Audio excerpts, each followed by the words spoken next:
नमस्कार, स्वराज आर्टमध्ये आपल्या सर्वांचं मनपूर्वक स्वागत। आज आपण बघूयात अतिशय चटकदार आणि खूप पौष्टिक अशी ताकातील पालकाच्या पातळ भाजीची रेसिपी। गरमागरम ही भाजी पोळी, भाकरी आणि भातावर देखील खाता येते, त्यामुळे आमटी वगैरे बनवायचीही आवश्यकता नसते। झटपट होणारी ही भाजी खूप चविष्ट आहे आणि तेवढीच सोपी देखील आहे। चला तर बघूयात आता याची कृती। ताकातील पालकाची पातळ भाजी बनवण्यासाठी आपल्याला लागणार आहे 2 कप पालक। पालक स्वच्छ निवडून धुवून तो असा बारीक कापून घेतला आहे। आज मी तुम्हाला कपामध्ये प्रमाण सांगणार आहे, म्हणजे अंदाज चुकण्याची शक्यता नाही। 1 गड्डी घ्या, अर्धी गड्डी घ्या, म्हणजे गड्डी नेमकी मोठी किती हे कळत नाही, म्हणून आपण कपानी मोजून घेऊ म्हणजे चुकणार नाही। त्यानंतर आपल्याला लागणार आहे 1 टेबलस्पून चना डाळ म्हणजे हरभऱ्याची डाळ आणि 1 टेबलस्पून शेंगदाणे। शेंगदाणे आणि चना डाळ ही पाण्याने स्वच्छ धुवून साधारण 2 तासासाठी मी भिजत ठेवली होती। इथे फोडणीसाठी साधारण 1.5 टेबलस्पून तेल मी गरम करायला ठेवलं। तेल गरम झालं की त्यामध्ये थोडी मोहरी घालूया, थोडे जिरे, चवीनुसार हिरवी मिरचीचे तुकडे घालणार आहे,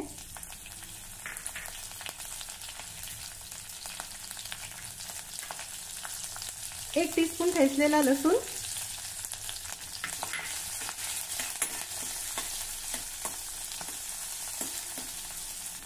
आता ही लसूण आणि मिरची छान आपण परतून घेऊ। हे बघा, तुम्ही बघू शकता लसूण मिरची छान हलक्या तांबूस रंगावर परतून झाली आहे। आता यामध्ये पाव टीस्पून हिंग घालूया, पाव टीस्पून हळद, 4 ते 5 कढीपत्त्याची पानं,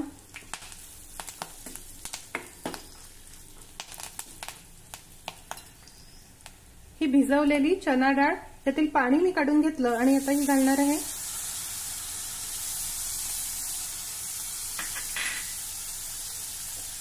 शेंगदाण्यांमधील पाणी देखील काढून घेतलं, आता हे देखील यामध्ये घालू। 1 मिनिटासाठी जरा हे डाळ आणि दाणे आपण परतून घेऊया। हे बघा, हे डाळ आणि दाणे मी 1 मिनिटासाठी परतून घेतले। आता यामध्ये बारीक चिरलेला पालक घालू।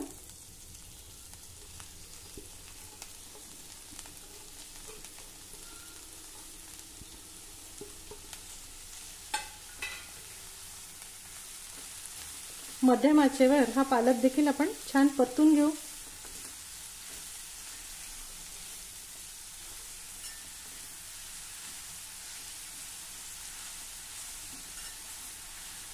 किती वेगवेगळ्या प्रकारे या सर्व भाज्या आपल्याला बनवता येतात, खूप चविष्ट लागतात। मुलांना देखील लहानपणीपासूनच तुम्ही सर्व भाज्या खाण्याची सवय लावा, म्हणजे ते देखील या भाज्या आवडीने खातात।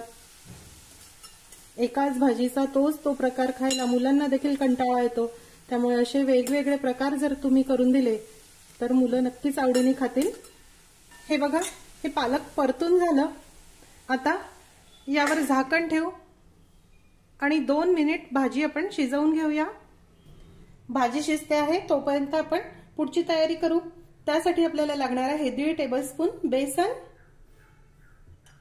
ही भाजी मिळून येण्यासाठी आपल्याला यामध्ये थोडं बेसन घालायचं आहे आणि 2 वाटी ताक, यातील थोडं थोडं ताक घालू आणि मिक्स करून घेऊ। या भाजीमध्ये बेसन हे फक्त भाजी मिळून येण्यापुरतंच आपल्याला घालायचं आहे, अगदी खूप बेसन घालू नका। बरेच जण यामध्ये खूप सारं बेसन घालतात, मग ती पालकाची ताकातील पातळ भाजी नाही तर पालकाचं ताकातील पिठलं तयार होतं। हे बघा, हे बेसन मी ताकात छान मिक्स करून घेतलं। आता उरलेलं ताक देखील घालूया।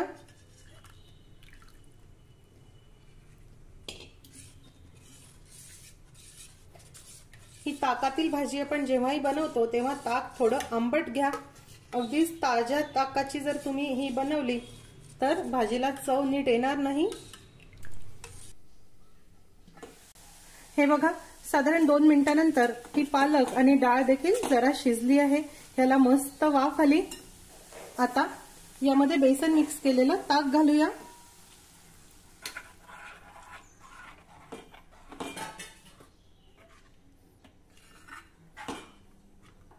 यामध्ये चवीनुसार मीठ घालूया। मूठभर साखर घालणार आहे। जर आवडत असेल तर घाला, नाही घातली तरी चालेल। थोडी साखर घातली की भाजी छान मस्त चविष्ट होते। आता मध्यम आचेवर आपल्याला हे छान असं ढवळत राहायचं आहे। बघा, यामध्ये पालकाचं प्रमाण हे नेहमी करता जास्त ठेवा। तुम्हाला जर पोळी भाकरी बरोबर भाजी खायची असेल तर अशी थोडी घट्ट ठेवली तरी चालेल, आणि जर भातावर खायची असेल तर तुम्ही यामध्ये अजून थोडं ताक घालू शकता। ही ताकातील पालकाची भाजी अगदी गरमागरम खायला खूप मस्त लागते। बघा, आता याला छान उकळी आली। आता आपण गॅसची फ्लेम कमी करूया, मंद करू आणि 4-5 मिनिटांसाठी हे नीट शिजवून घेऊ। एक गोष्ट नेहमी लक्षात ठेवा की आता यावर झाकण ठेवू नका। तुम्ही जर हे झाकण ठेवून शिजवलं तर पालकाचा रंग खराब होतो आणि भाजी काळपट दिसायला लागते। उघड्यावरच आता ही भाजी आपण कमी आचेवर शिजवून घेऊ। भाजी शिजते आहे तोपर्यंत वरती घालण्यासाठी एक फोडणी करून घेऊ। ही फोडणी घालणे हे ऑप्शनल आहे, नाही घातली तरी चालेल, पण ही फोडणी घातली तर भाजीची चव खूप मस्त येते, द्विगुणित होते। फोडणीसाठी इथे साधारण 1.5 टेबलस्पून तेल मी गरम करायला ठेवलं। तेल गरम झालं की त्यामध्ये थोडं जिरं मोहरी घालूया। 2 ते 3 लसूण पाकळ्या बारीक चिरून घालूया। फोडणीमध्ये घातलेल्या ह्या लसूण पाकळ्यांची चव खूपच मस्त येते। आता 2 सुक्या लाल मिरची घालू। हे बघा, फोडणी तयार आहे। हे बघा, भाजी देखील मस्त शिजली। आता यावर ही फोडणी घालूया।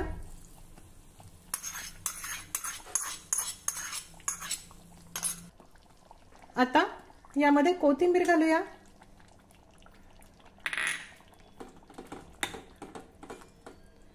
गॅसची फ्लेम बंद करू।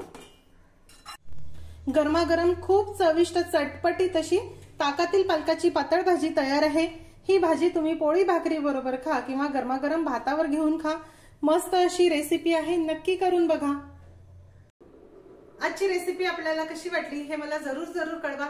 रेसिपी आवडल्यास रेसिपीला लाईक करायला व शेअर करायला विसरू नका। माझ्या चॅनलला देखील नक्की सबस्क्राईब करा।